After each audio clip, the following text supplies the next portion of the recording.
नमस्कार दोस्तों, मैं दिव्यांशी गोड़ एक बार फिर हाजिर हूँ एसबीटी न्यूज की खास खबरों के साथ। पेश है आज 18 जून 2024 मंगलवार शाम 7:15 बजे राजस्थान की बड़ी खबरें। राजस्थान की भजनलाल सरकार 10 जुलाई को अपना पहला पूर्ण बजट पेश करने जा रही है और इस बजट में सबसे ज्यादा फोकस चिकित्सा और स्वास्थ्य पर रहने वाला है।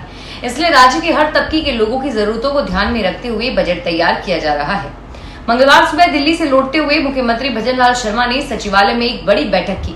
बैठक में दोनों डिप्टी सीएम के साथ चीफ सेक्रेटरी और चिकित्सा एवं स्वास्थ्य मंत्री उपस्थित रहे। इस दौरान सभी ने मिलकर प्रदेश भर के वरिष्ठ डॉक्टरों के साथ परामर्श किया और आगे की कार्य योजना बनाई। बजट से पहले स्वास्थ्य महकमे के विशेषज्ञों के साथ हुई इस बैठक में नए इनोवेशन को लेकर चर्चा हुई। बैठक में स्वास्थ्य क्षेत्र के एक्सपर्ट और स्वस्थ राजस्थान की तर्ज पर एलोपैथी, आयुर्वेदी और फार्मेसी और नर्सिंग के विषयों को लेकर भी अपने सुझाव दिए गए।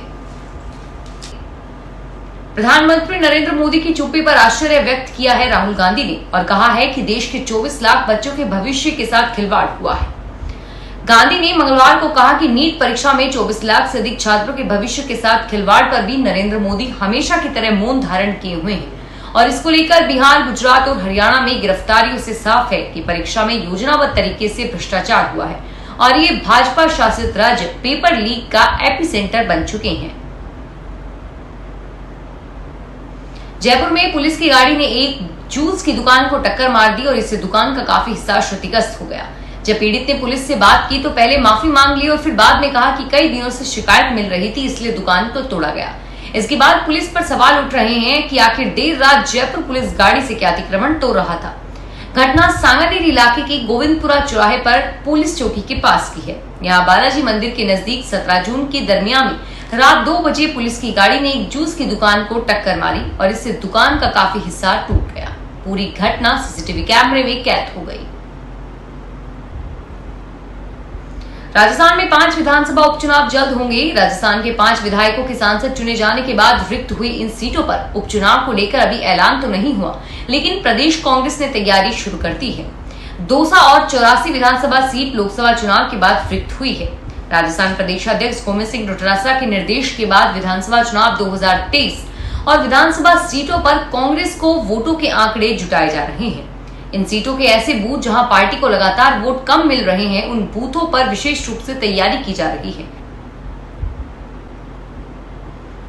राजस्थान सरकार ने पिछले 2 सालों में सरकारी स्कूलों में 8वीं, 10वीं और 12वीं परीक्षाओं में 75% से अधिक अंक लाने वाले विद्यार्थियों को मुफ्त टैबलेट वितरित करने की योजना की है।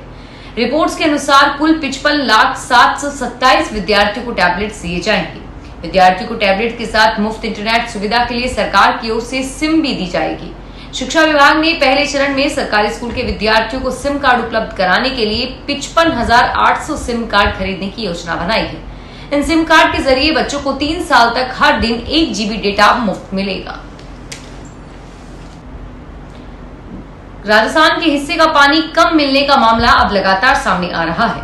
राजस्थान में पानी का शेयर कम किया गया है और ऐसे में राजस्थान में पानी लाने के लिए चीफ इंजीनियर पंजाब पहुंचे हैं, जहां वो पंजाब के अधिकारियों से बातचीत कर राजस्थान की शेयर की आपूर्ति की कोशिश करेंगे। अभी गंगा नहर से 2500 क्यूसेक की बजाय 1100 क्यूसेक पानी मिल रहा है और यही कारण है कि नरमा और कपास की बिजाई प्रभावित हो रही है। इस वजह से फसलें खराब हो रही है और वहीं इस बार पानी का शेयर राजस्थान का कम रहा तो और अधिक नुकसान होने की संभावना है। राजस्थान की सभी 25 लोकसभा सीटों में से इस बार 7 विधायकों ने चुनाव लड़ा और इन 7 विधायकों में से 5 ने जीत दर्ज की। सभी विधायकों ने सांसद बनने के बाद अब विधायकी से इस्तीफा दे दिया है। हालांकि खीवसर से विधायक हनुमान बेनीवाल ने मंगलवार को इस्तीफा दिया है और इससे पहले प्रदेश से 4 सांसद ने भी इस्तीफा दे दिया है और इसी कड़ी में आज हनुमान बेनीवाल ने भी इस्तीफा दे दिया है। वैसे भी सांसद या विधायक बनने के बाद एक पद से 14 दिन के अंदर इस्तीफा देना होता है और आज 14 दिन पूरे हो चुके हैं। लोकसभा चुनाव के नतीजे 4 जून को आए थे। जयपुर से बीकानेर के बीच लंबे समय बाद हवाई सेवा फिर से शुरू हो गई है। सोमवार को पहले दिन जयपुर से फ्लाइट ने उड़ान भरी। अलायंस एयर कंपनी की यह सेवा शुरू हुई और 42 सीटर विमान में पहले दिन 36 यात्री रवाना हुए। यह फ्लाइट दिल्ली से दोपहर 1:30 बजे जयपुर पहुंची थी और यहां से दोपहर 2:10 पर रवाना होकर दोपहर 3:10 पर यह बीकानेर पहुंची और वहां से 3:35 पर रवाना होकर शाम 4:35 पर जयपुर आई। जयपुर के मानसरोवर इलाके में जयपुर विकास प्राधिकरण अतिक्रमण हटा रहा है। 4 दिन चलने वाली कार्रवाई के पहले दिन ही मंगलवार को अधिकारियों को विरोध का सामना करना पड़ा। घर नहीं तोड़ने की गुहार करती महिलाओं ने पहले तो जेसीबी को आगे ही नहीं बढ़ने दिया और इसके बाद मुआवजे की मांग को लेकर भी वे अधिकारियों से उलझ गई। आखिर में काफी समझाइश के बाद करीब 10 बजे अवैध निर्माण हटाने की कार्रवाई शुरू हुई। जेडीए ने 80 से ज्यादा अवैध निर्माण तोड़े हैं और इनमें मकान और दुकानों के अलावा 2 स्कूलों पर भी कार्रवाई की गई है। एक स्कूल की बिल्डिंग को तो पूरा तोड़ा है और वहीं मानसरोवर के सेंट टेरेसा स्कूल में अवैध बाउंड्री वॉल भी तोड़ी गई। नागौर की साइबर थाना पुलिस ने बड़ी कार्रवाई करते हुए एक मुख्य आरोपी को मुंबई से गिरफ्तार किया है। शेयर मार्केट में अधिक मुनाफा दिलाने का झांसा देकर साइबर फ्रॉड करने वालों के खिलाफ नागौर पुलिस लगातार कार्रवाई कर रही है। 2 दिन पूर्व दिल्ली व यूपी से 8 आरोपियों को गिरफ्तार करने के बाद अब कोतवाली पुलिस ने 87 लाख से अधिक की साइबर ठगी करने के प्रकरण में मुख्य आरोपी सुफियान इस्माइल शेख को मुंबई से गिरफ्तार किया है। किसान खेतों की सफाई के साथ साथ जुताई में भी जुट गए हैं। इस बार किसानों का कहना है कि खेत तैयार किए जा रहे हैं, जिससे बरसात होने पर समय पर फसलों की बुआई हुई।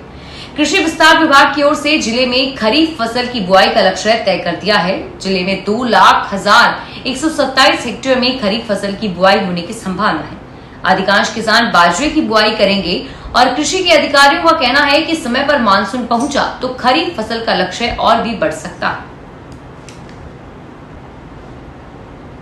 पाली में शादी के नाम पर कुंवारों के साथ ठगी का मामला सामने आया है। ताजा मामला पाली जिले के बगड़ी थाने का है, जहां एक युवक ने आरोप लगाया कि उसकी शादीशुदा लाइफ अच्छी चल रही थी, एक बेटे का जन्म भी हुआ। पत्नी 3 महीने की गर्भ से थी और शादी करवाने वाले दलाल रुपए चाहता था और उसने करीब 6 लाख रुपए लेने के बाद भी उसकी पत्नी का गर्भ गिरवा दिया और उसके मौजूद रहते हुए दूसरे युवक से उसकी पत्नी की शादी करवा दी। पुलिस ने पीड़ित की रिपोर्ट पर मामला दर्ज करके जांच शुरू की है। अंतर्राष्ट्रीय योग दिवस 21 जून से पहले योग की अलग जगाने के लिए केंद्रीय संचार ब्यूरो की ओर से मंगलवार को यहां योग शिविर आयोजित किया गया। अजमेर सेंटर की ओर से टोरंटो पैलेस में योग दिवस काउंटडाउन के अंतर्गत एक विशेष अभियान आयोजित किया। विवेकानंद शाखा अजमेर के सहयोग से आयोजित इस कार्यक्रम में योग के साथ साथ योग के विषय में जानकारी भी दी गई और योग पर आधारित प्रश्नोत्तरी का भी आयोजन किया गया। राजस्थान में भले ही 2 से ज्यादा बच्चे होने पर सरकारी नौकरी देने से इनकार किया जाता है, लेकिन राष्ट्रीय स्वयंसेवक संघ का मानना है कि आज बच्चे 2 ही अच्छे नहीं बल्कि 3 या 4 अच्छे हैं। संघ के वरिष्ठ प्रचारक और स्वदेशी जागरण मंच के अखिल भारतीय सह संगठक सतीश कुमार ने कहा कि 3 या 4 बच्चे पैदा होना देश को विकसित बनाता है। 2047 में भारत में बूढ़ों का देश बनकर नहीं जाना जाएगा, बल्कि युवा एवं गतिमान जनसंख्या के साथ जाना जाएगा। कार्यकारिणी के सदस्य इंद्रेश कुमार के बाद संघ से नए नए बयान सामने आए हैं। संघ के अनुषांगिक संगठन स्वदेशी जागरण मंच के स्वावलंबी भारत अभियान के तहत जवाहरनगर सेवाधाम में चल रहे जयपुर प्रांत विचार वर्ग और कार्यशाला के समापन सत्र में इस तरह का बयान सामने आया है।